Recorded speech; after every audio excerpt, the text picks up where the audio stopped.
Hello class, this is a quick explanation on why the mathematical induction method works. So even though we may be able to follow and complete the method for mathematical induction, it may not be clear why it would make the statement true. So why is it that we follow all of these steps to prove that this statement is actually true for any number, any integer, n is greater than or equal to 1? So we proved it for 1, assumed it true for n equals k, and we showed that when it's n equals k plus 1, it's actually still true. Why does that work? Well, here's why. If it's true for 1, and if it's true for 1, let's assume that it's true for any whole number, 1, 2, 3, 4, 5, so on. Then we prove that it's actually true for the next number.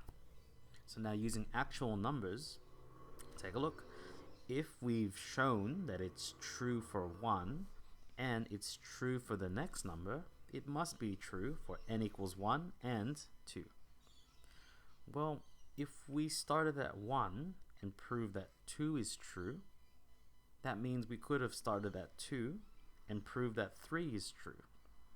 So if it's true for 1 and 2, it must be true for 2 and 3. But hang on, if it's true for 1 and 2 and 2 and 3, could we have started at 3 instead? Yes, we can. Well, that must be, if we start on 3, it's true for 3 in the next number, it's true for 3 and 4. But if we started on 4, it must be true for 5 and 6, and so on and so on and so on.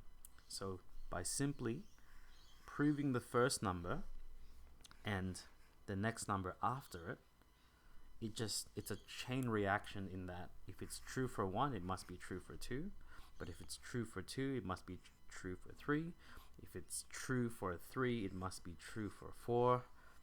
And you get the idea. And that's why the mathematical induction method works. So yeah, hope that explains it a little bit better, and hope to see you in the next videos.